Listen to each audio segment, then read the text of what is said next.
Hello, and welcome to the Meditation Center's monthly metaphysical lesson.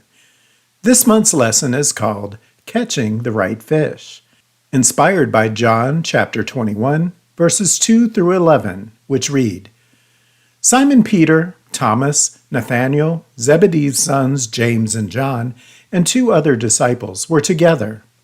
Simon Peter told them, "I'm going fishing." They said, "We'll go with you." They set out in a boat, but throughout the night they caught nothing.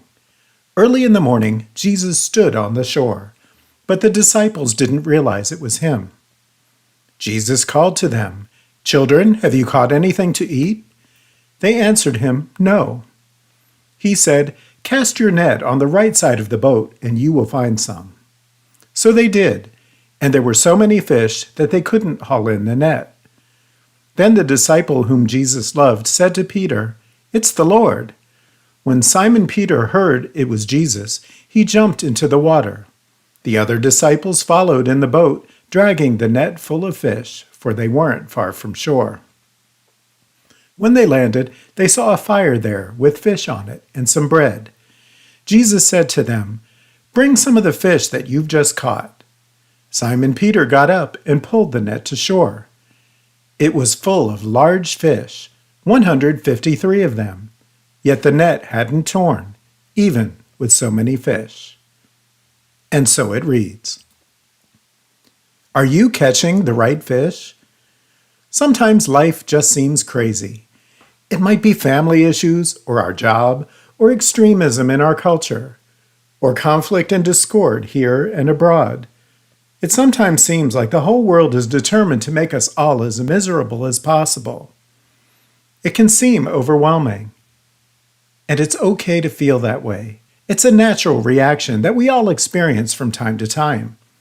It's so easy to feel like we're losing control, or losing hope, or losing our mind.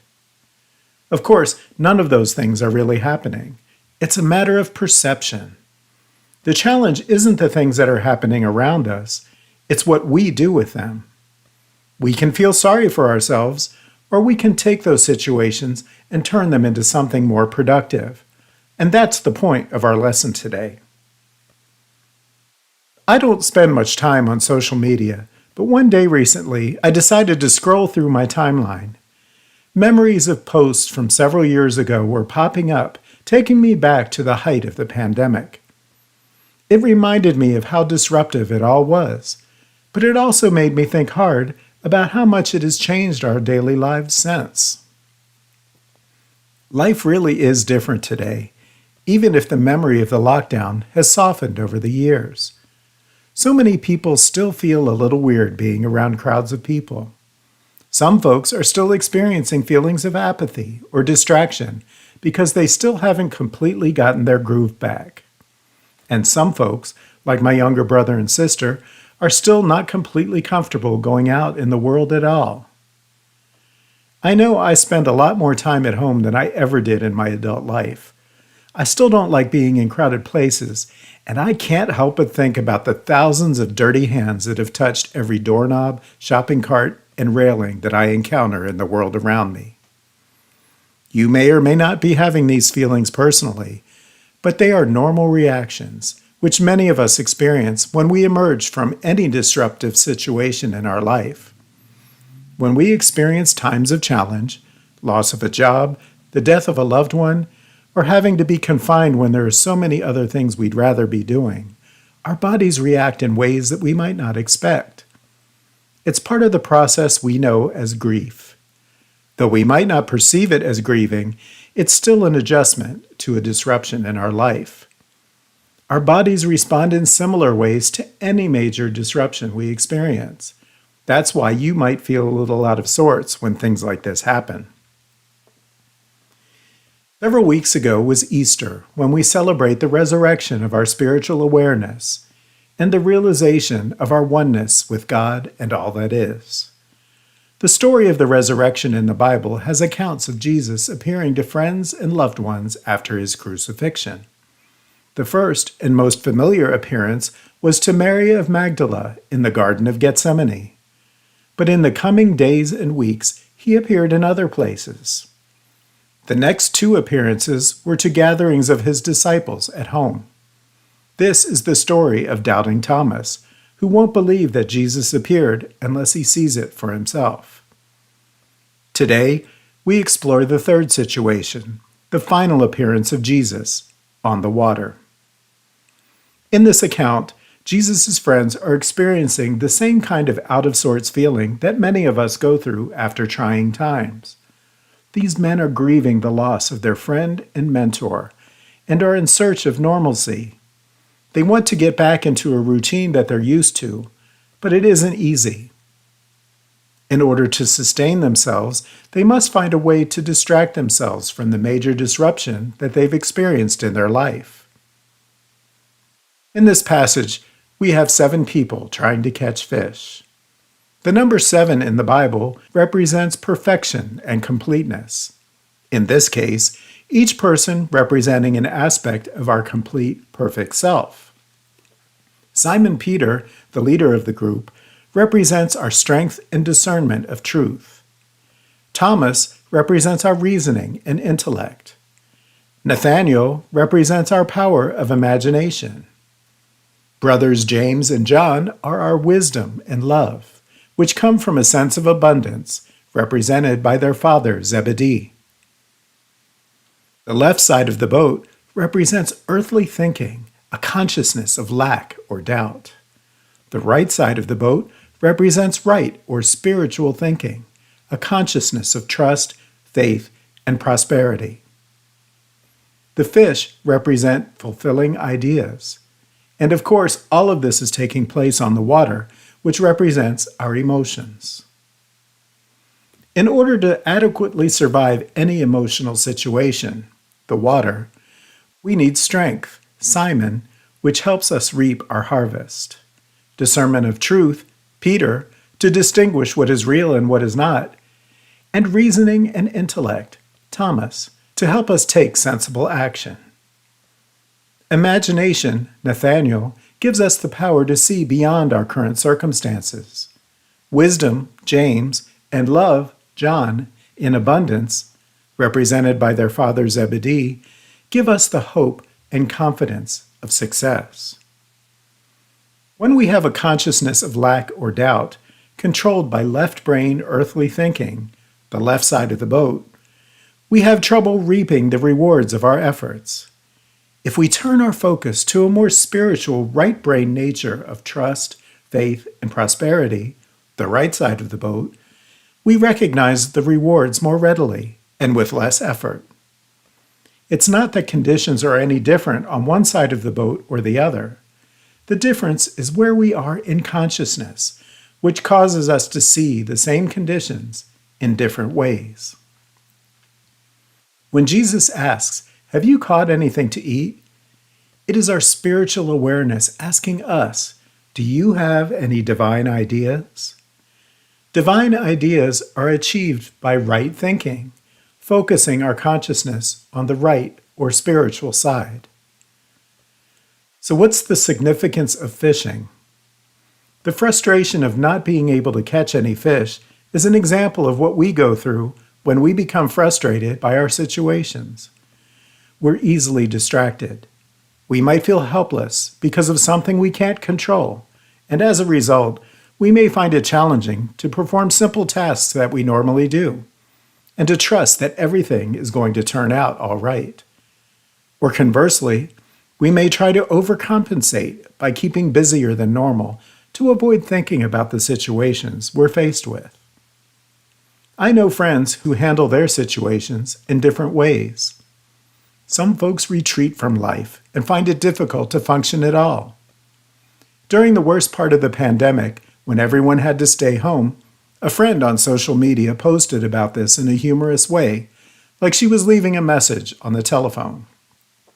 "Hello? Motivation for anything at all? I'm not sure if you're aware, but the stay-at-home restriction didn't mean that you had to leave. We're kind of like a team. You can go anywhere I go, so feel free to come back. Like soon. Really soon. Okay, bye." Some folks go the other way when they experience stressful or uncertain times. One friend was confined because of immunity issues and painted every room in her condominium. Another friend, who was furloughed from his job a few years ago, spent each day going methodically from room to room, throwing out old things, scrubbing, cleaning, rearranging, and renewing his home. After he went through the entire house, I wouldn't be surprised if he started over and did it again. Personally, I tend to lean more toward apathy. Last year, I went to a positive, upbeat celebration of life for a family member who had passed. While I was at the party, I found out that my former brother-in-law had also passed on a few months earlier. A few days later, I watched a recording of his funeral online, which put me into kind of a funk.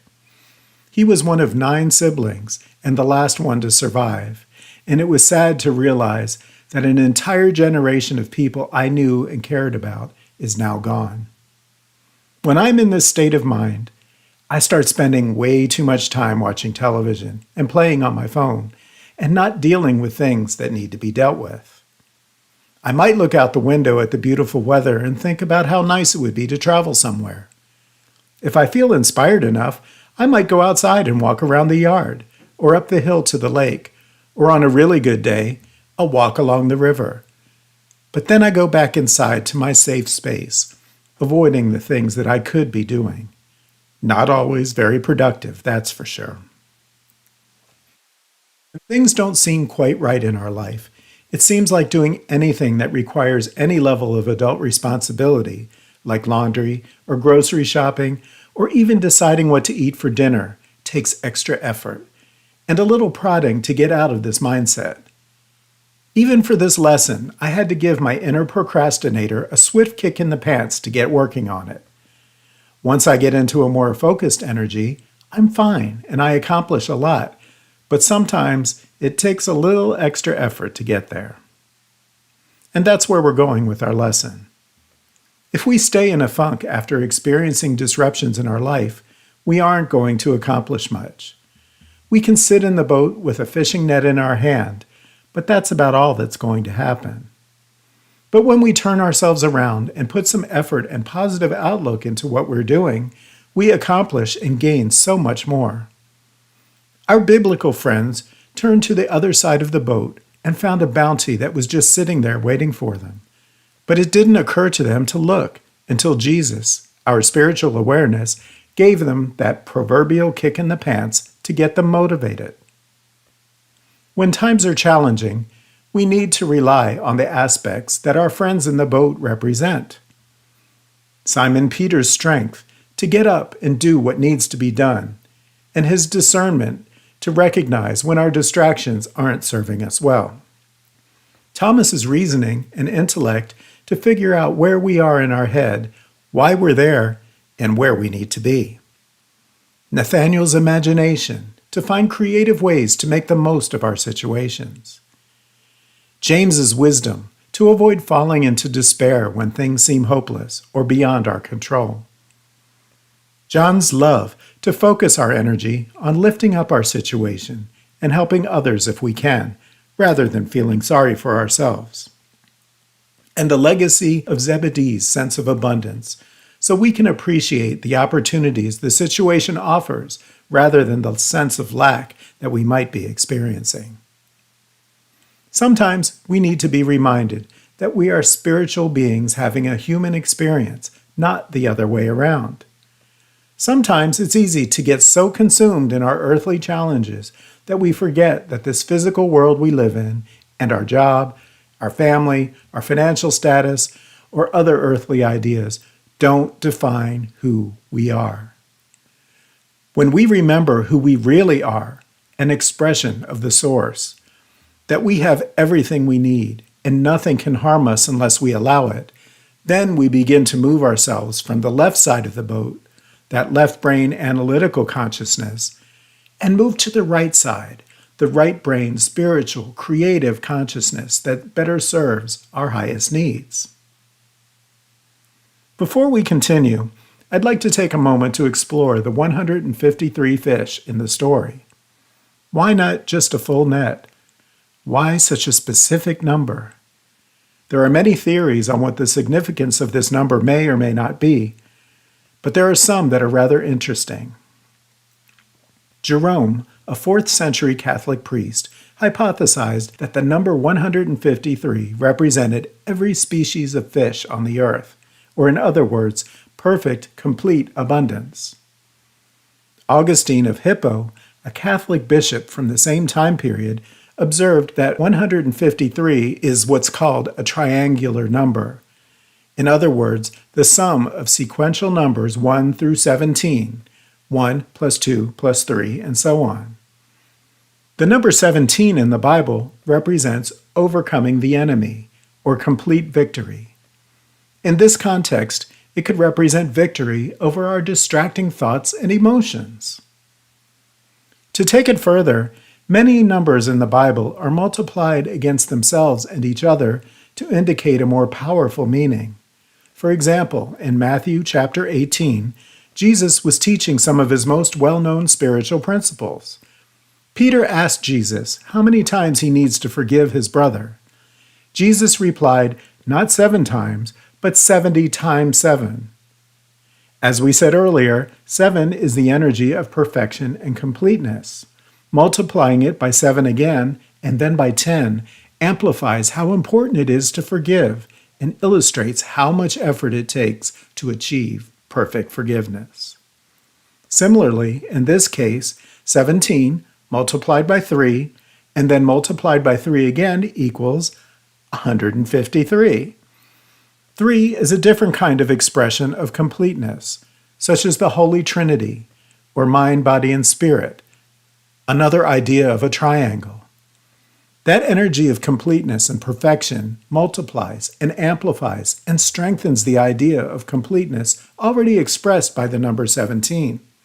In other words, the ultimate, perfect, complete victory over our troubled nature. There are other theories, and I won't attempt to assume which idea is more accurate or meaningful, but this is a topic you might want to explore and contemplate on your own. Just the same, think about how you want to claim your ultimate victory over the challenging times in life. What kind of fish do you want to catch? When we allow ourselves to get dragged down by life, it's a perfect time to think about the uplifting things we can do. We can catch up with friends we've lost touch with. Visit with them, or if that isn't practical, pick up the phone and call them, or sit down and write a letter. The post office might appreciate that too. Or use Zoom or FaceTime to see each other face to face while you talk. Read a book that you've been putting off. Go for a long walk. If it's within your means, do things that support your community. Volunteer for a charity.